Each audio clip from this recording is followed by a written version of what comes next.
అన్న double expert cinema చూసిన తర్వాత నాకు చాలా బాధ అనిపించింది. ఎందుకంటే డైరెక్టర్ పరంగా నేను పూరి గారి అభిమాని. పూరి గారి సినిమాలు ఎలా ఉంటో తెలీదా?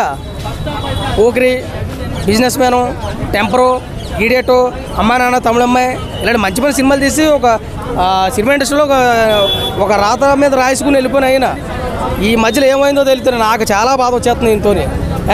మొన్నమ్మో లైగర్ తీశాడు, చంపేశాడు మమ్మల్ని అందరినీ. వాళ్ళు ఇది తీశాడు. ఎందుకంటే పూరి గారు మాతో ఎంత ఇబ్బంది పెడుతున్నారు మమ్మల్ని.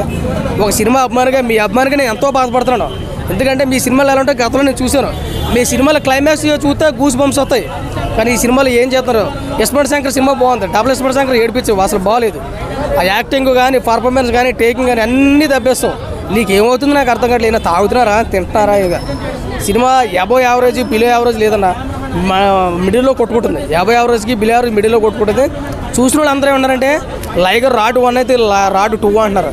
ఇది రాడ్ 2 కాదు, ఎస్పర్ట్ శంకర్ రాడ్ 2 అన్నట్టుగా చెప్పుకుంటారు అందరూ. వాటర్ మేబీ ఏదైనా కానీ నేను పూరి గారు అమ్మని వాస్తవం. ఈ సినిమా అవుట్ ఆఫ్ రేటింగ్ చూసుకుంటే 1.5కి ఎక్కువ లేదు.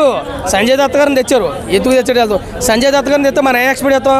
KGF 2 ఎక్స్పెక్ట్ చేస్తాం. కానీ ఇందులో అసలు ఏం లేదు. అలీ గారి కామెడీకి ఒక ట్రాక్ ఉంటుంది యాక్చువల్గా, కానీ ఇందులో రొట్ట అయిపోయింది. సినిమా అయితే చాలా బోరింగ్ అనిపించింది. ఫస్ట్ హాఫ్ ఏమో అంతంది మాత్రం వెళ్ళింది, సెకండ్ హాఫ్ అది లేదు. కాబట్టి పూరి గారు మీకు దండం పెడతాను. మీ గీలు కుదిరితే ఒక 5 సంవత్సరాలు 10 సంవత్సరాలు 15 సంవత్సరాలు గ్యాప్ తీసుకోండి, కానీ మంచి స్టోరీతో మా ముందుకు రండి. ఇదే మేము కోరుకునేది. రాము కోసం చెప్పవసలేదు. దేవదా సినిమాలో ఎంత ఎనర్జెటిక్ ఉన్నాడు, ఇప్పుడు కూడా అదలాగా ఉన్నాడు. రాము కోసం ఇందులో తక్కువ చేయడం కాదు. డైరెక్టర్ ఏం చెప్తే హీరో అదే చేయాలి. ఎనర్జీ పరంగా రాముని కొట్టే మగవాళ్ళు లేడు, నేను ఒప్పుకుంటాను.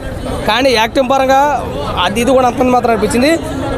కంటెంట్ కాన్సెప్ట్ అంతా ఓవరాల్ బోరు రొట్ట సినిమా. పూరి గారు మీకు దండం పెడుతున్నాను. ఒక 10 సంవత్సరాలు గ్యాప్ తీసుకోండి, ఒక మంచి సినిమాతో మా ముందుకు రండి, మమ్మల్ని బతికించండి, సినిమా ఫీల్డ్ని బతికించండి. మేము కోరుకునేది అదే. Thank you.